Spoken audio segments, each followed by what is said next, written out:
ಹರೇ ಕೃಷ್ಣ, ನಮಸ್ತೆ. ಇವತ್ತು ನಾವಿರೋ ಪ್ಲೇಸಿಂದ ಒಂದು 7 to 8 ಕಿಲೋಮೀಟರ್ಸ್ ಆಗುತ್ತೆ. ಆ ಊರಿಗೆ ಹೋಗ್ತಾ ಇದ್ದೀವಿ. ಒಂದು ಸಣ್ಣ ಸಿಟಿ ಅಂತಲೇ ಹೇಳ್ಬೋದು. ಹಳ್ಳಿಗಳ ನಡುವೆ ಇದೆ. ತ್ಯಾಮ್ಗೊಂಡ್ಲು ಅಂತ ಅದ್ರ ಹೆಸರು. ನೋಡಿ, ನಾವು ಹೋಗ್ತಾ ಇರೋ ರೂಟಲ್ಲಿ ಟ್ರೈನ್ ಬಂತು. ಇಲ್ಲಿ ರೆಗ್ಯುಲರ್ ಆಗಿ ಮಂಗಳವಾರ ಸಂತೆ ನಡೆಯುತ್ತೆ. ನಾವು ಬಂದಿರೋದು ಸಹ ಸಂತೆ ಮಾಡೋಕ್ಕೆ. ನಾವು ಅಮೌಂಟ್ ಡ್ರಾ ಮಾಡಿಕೊಂಡು ಸಂತೆ ಒಳಗೆ ಎಂಟ್ರಿ ಕೊಟ್ವಿ.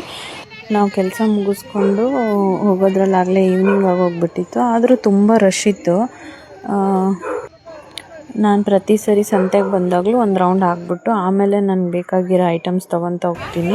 ಆದರೆ ಈ ಸರಿ ಲೇಟ್ ಆಗಿರೋದ್ರಿಂದ ನಾನು ಹೋಗ್ತಿದ್ದಂಗ್ಲೇ ಪರ್ಚೇಸ್ ಮಾಡೋಕ್ಕೆ ಸ್ಟಾರ್ಟ್ ಮಾಡಿಬಿಟ್ಟೆ. ಏನೇನು ಬೇಕೋ ಆ ವಸ್ತುಗಳನ್ನೆಲ್ಲ ಪಿಕ್ ಮಾಡ್ಕೊತಾ ಹೋದೆ ನಾನು. ಎಲ್ಲ ಐಟಮ್ಸ್ ಎಲ್ಲ ಫ್ರೆಶ್ ಇತ್ತು. ನಿಮ್ಮೂರಲ್ಲಿ ಯಾವ ದಿನ ಸಂತೆ ಆಗುತ್ತೆ, ನೀವು ಸಂತೆ ಮಾಡ್ತೀರಾ ಅಂತ ನನಗೆ ಕಮೆಂಟ್ ಮಾಡಿ. ನೋಡಿ, ಎಲ್ಲ ಸೊಪ್ಪು ಫ್ರೆಶ್ ಇತ್ತು. ಆದರೆ ನನ್ನ ಹತ್ರ ಆಲ್ರೆಡಿ ಸೊಪ್ಪು ಇದ್ದಿದ್ದರಿಂದ ನಾನೇನು ಸೊಪ್ಪು ತೊಗೊಳ್ಲಿಲ್ಲ. ಮೊಳಕೆ ಕಟ್ಟಿರೋ ಕಾಳುಗಳೆಲ್ಲ ಇತ್ತು.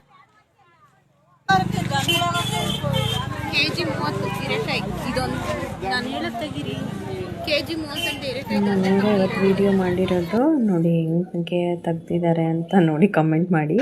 ನೆಕ್ಸ್ಟ್ ನಾನು ಪಪ್ಪಾಯ ತೊಗೊಂಡೆ. ಇದು ಅಷ್ಟೇ 2 kg 50 ಹೇಳಿದರು, 1 kg 30 ರೂಪಾಯಿ ಅಂತ ಹೇಳಿದರು. ನಾನು 2 kgನೇ ತೊಗೊಂಡೆ. ಪಪ್ಪಾಯ ಇದ್ದರೆ ಇರುತ್ತೆ, ಮತ್ತು ನಮ್ಮ ಗೌಶಿ ಪಪ್ಪಾಯ ತಿಂತಾನೆ. ಅದಕ್ಕೆ ನಾನು ಏನೇ ತೊಗೊಂಡ್ರೂ ಕೂಡ ನಾವೆಲ್ಲ ತಿಂತೀವಿ, ಆದರೆ ನಮ್ಮ ಮಕ್ಕಳು ಏನು ಪ್ರಿಫರ್ ಮಾಡ್ತಾರೋ ಅದಕ್ಕೆ ನಾವು ಬದಲಾಗಲೇಬೇಕಲ್ಲ.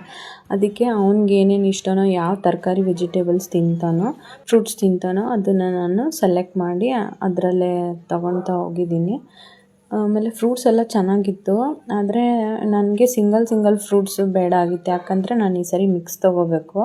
ಯಾಕಂದರೆ ವರಮಹಾಲಕ್ಷ್ಮಿ ಪೂಜೆ ಇದೆಯಲ್ಲ, ಒಂದು 5 ಥರದ ಹಣ್ಣುಗಳಾದರೂ ಬೇಕು. ನಾನು ಎಲೆ ತೊಗೊಳಕ್ಕೆ ಹೋದೆ. 20 ರೂಪಾಯಿ ಎಲೆ ಕೊಡಜ್ಜಿ ಅಂದರೆ ಅಜ್ಜಿ ತುಂಬಾ ಎಲೆ ಕೊಟ್ಟರು.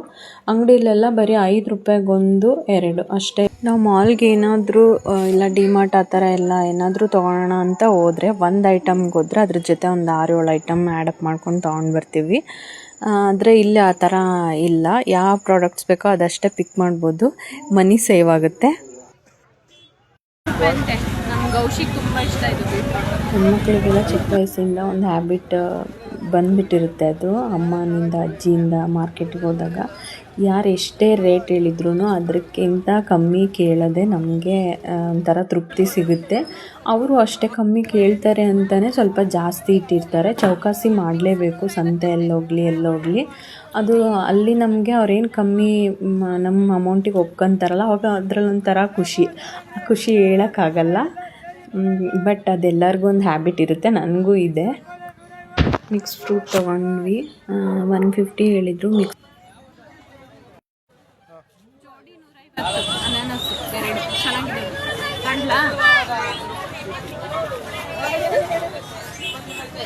ಕಡೆಯಿಂದ ಬರ್ತಾ ವಜ್ಜಿ ಆಗ್ತಾ ಇದ್ದು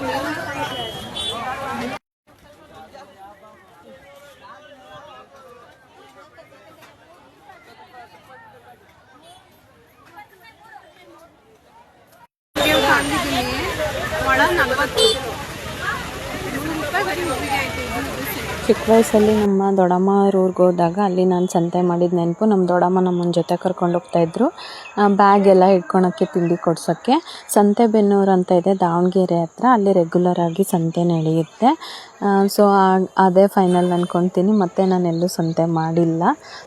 ಬ್ಯಾಂಗ್ಳೂರಲ್ಲಿ ನಾವು ಫಸ್ಟು ಎಲೆಕ್ಟ್ರಾನ್ ಸಿಟಿ ಸೈಡು ಅಪಾರ್ಟ್ಮೆಂಟಲ್ಲಿ ಇದ್ದಿದ್ದು. ಅಲ್ಲಿ ಸ್ವಲ್ಪ ವಾಟರ್ ಸ್ಕೇರ್ಸಿಟಿ ಇರ್ತಿತ್ತು. ಡೈಲಿ ಟ್ರಾಫಿಕ್ಕು, ಕೆಲಸ, ವಾಟರು ಬರ್ತಾ ಇಲ್ಲ ಅಂತ ಸಣ್ಣ ಸಮಸ್ಯೆಗಳೇ ನಮಗೆ ದೊಡ್ಡದಾಗ್ಬಿಡ್ತಾ ಇತ್ತು. ಇಲ್ಲಿ ಬಂದಮೇಲೆ ನಾನು ಸ್ವಲ್ಪ ಪೀಸ್ ಆಫ್ ಮೈಂಡ್ ತೊಗೊಂಡಿದ್ದೀನಿ ಅಂತ ಅನಿಸುತ್ತೆ. ಅಷ್ಟಿಲ್ಲದೆ ಗಾದೆ ಮಾಡಿಲ್ಲ, ಪೇಟೆ ನೋಡೋಕ್ಕೆ ಚಂದ, ಹಳ್ಳಿ ಬಾಳೋಕ್ಕೆ ಚಂದ ಅಂತ. ಸಂತೆಗಳಿಂದ ಸಣ್ಣ ರೈತರಿಗೆ ಉಪಯೋಗ ಇದೆ. ಅವ್ರಿಗೆ ನಿಯರ್ ಬೈನೇ ಮಾರ್ಕೆಟಿಂಗ್ ಸಿಕ್ಬಿಡುತ್ತೆ, ಮತ್ತು ಗ್ರಾಹಕರಿಗೂ ಕೂಡ ಕಮ್ಮಿ ಬೆಲೆಯಲ್ಲಿ ಫ್ರೆಶ್ ಆಗಿರೋ ಐಟಮ್ಸು ಸಿಗುತ್ತೆ. ಆಗೆಲ್ಲ ಎಲ್ಲಿತ್ತು ಡಿಮಾರ್ಟು, ಮಾಲು ಎಲ್ಲ ಎಲ್ಲಿತ್ತು? ಎಲ್ಲ ನಾವು ಸಂತೆ ಮಾಡೇ ತೊಗೊತಾ ಇದ್ವಿ. ಇದರಿಂದ ಕೊಳ್ಳೋರಿಗೂ ಮಾರೋರಿಗೆ ಇಬ್ಬರಿಗೂ ಲಾಭ ಆಗ್ತಾಯಿತ್ತು.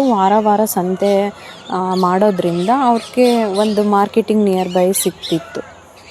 ನಾನು ಸಂತೆ ಮಾಡೋದ್ರಲ್ಲಿ ಬ್ಯುಸಿ ಆದರೆ ನಮ್ಮ ಹಸ್ಬೆಂಡು ಅವ್ರ ಮಗನಿಗೆ ಆಟ ಸಾಮಾನು ತೊಗೊಳೋದ್ರಲ್ಲಿ ಬ್ಯುಸಿ ಆಗಿದ್ದಾರೆ. ಎಲ್ಲೋದ್ರೂ ಅವ್ನಿಗೇನು ಬೇಕು ಆಟ ಆಡೋಕ್ಕೆ ಅಂತ ಹುಡುಕ್ತಾ ಇರ್ತಾರೆ. ನೋಡಿ ಯಾಕೆ ತೊಗೊಂಡೆ, ಮನೇಲಿ ಆಟ ಸಾಮಾನು ಜಾಸ್ತಿ ಇದೆ ಅಂದಿದ್ದಕ್ಕೆ ನಾನು ಬಿಟ್ಟು ಮುಂದೆ ಹೋದರು. ಆಮೇಲೆ ನಾನು ಬಳೆ ತೊಗೊಂಡೆ, 40 ರೂಪಾಯಿ ಡಜನ್ ಅಂತ ದೇವ್ರ ಬಳೆ. ಪರ್ಚೇಸಿಂಗ್ ಎಲ್ಲ ಮುಗಿಸ್ಕೊಂಡು ನಾವು ರಿಟರ್ನ್ ಹೋದ್ವಿ. ಹೋಗೋಷ್ಟೊತ್ತಿಗೆ ತುಂಬ ಕತ್ಲಾಗ್ಬಿಟ್ಟಿತ್ತು. ನೋಡಿ ದಾರಿಯಲ್ಲೆಲ್ಲ ಕಾಣಿಸ್ತಿದ್ದೆ. ಮನೆಗೆ ಬಂದ ತಕ್ಷಣ ಮಗನಿಗೆ ಆಟ ಸಾಮಾನು ಕೊಟ್ಟರು. ನಾನೆಲ್ಲ ತೆಗೆದು ಹೊರಗಡೆ ಇಟ್ಟೆ, ಪೂಜೆ ಸಾಮಾನೆಲ್ಲ. ಈ ಸರಿ ಸಂತೆ ಸ್ವಲ್ಪ ಎಕ್ಸ್ಪೆನ್ಸಿವ್ ಆಯಿತು, ಯಾಕಂದರೆ ಫ್ರೂಟ್ಸು ಮತ್ತು ಹೂವು, ಹಣ್ಣು, ಕಾಯಿ ಎಲ್ಲ ತುಂಬ ಕಾಸ್ಟ್ಲಿ ಇತ್ತು. ಯಾಕಂದರೆ ವರಮಹಾಲಕ್ಷ್ಮಿ ಪೂಜೆ ಇದೆಲ್ಲ ಅದಕ್ಕೆ. ನೋಡಿ ಅಂದ್ರೂ ಪರವಾಗಿಲ್ಲ. ನಾವು ಇದೇ ಮಾಲಿಗೆ ಬೇರೆ ಕಡೆ ಹೋಗಿದ್ರೆ ಇನ್ನೂ ಕಾಸ್ಟ್ಲಿನೇ ಆಗ್ತಾಯಿತ್ತು. ಟೋಟಲ್ ನಾನು 2000 ತಗೊಂಡೋಗಿದ್ದೆ ಸಂತೆ ಮಾಡೋಕ್ಕೆ ಅಂತೇಳಿ. ಅದರಲ್ಲಿ 200 ಉಳಿದಿದೆ. 1800 ಆಯಿತು ಇಷ್ಟಕ್ಕೆ. ಇದರಲ್ಲೇ ನಾನು ಏನಿಲ್ಲ ಅಂದರೂ 1.5 ಮಂತ್ ಮೇಂಟೈನ್ ಮಾಡ್ತೀನಿ ವೆಜಿಟೇಬಲ್ಸ್, ಫ್ರೂಟ್ಸಲ್ಲಿ. ಫ್ರೂಟ್ಸ್ ಬೇಗ ಖಾಲಿ ಆಗುತ್ತೆ. ನಮ್ಮ ಗೌಶಿಗೆ ಡೈಲಿ ಒಂದು ಫ್ರೂಟು ಕಟ್ಟಬೇಕು. ಬಾಕಿ ಎಲ್ಲ ತರಕಾರಿ ಓಕೆ. ಇದ್ರ ಜೊತೆ ಕಾಳು ಸಾಂಬಾರು ಅದು ಇದು ಮಾಡಿದ್ರೆ 1.5 month okay, we can manage.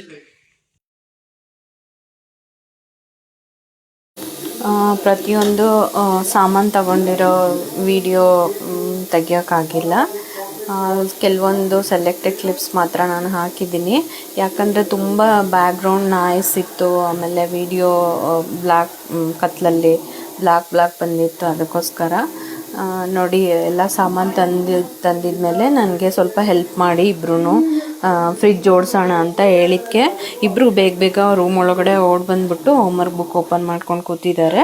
ಇವನಿಗೂ homework ಮಾಡಬೇಕಂತ ಏನಿಲ್ಲ, ಅವ್ರ ಅಪ್ಪಾಜಿಗೂ ಹೋಮ್ವರ್ಕ್ ಮಾಡಿಸ್ಬೇಕಂತ ಏನಿಲ್ಲ, ಸುಮ್ಮನೆ ಕೆಲಸ ಹೇಳ್ತೀನಿ ಅಂತ ನಾಟಕ ಮಾಡ್ತಾಯಿದ್ದಾರೆ. ಈಗ ಊಟ ಮಾಡಿಬಿಟ್ಟು ವಾಕ್ ಮಾಡಿ ಮಲ್ಗೋ ಪ್ಲ್ಯಾನ್ ಇವ್ರದ್ದು. ಅಷ್ಟೇ ಇವತ್ತಿನ ವಿಲಾಗ್ ಇತ್ತು. Thanks for watching the video.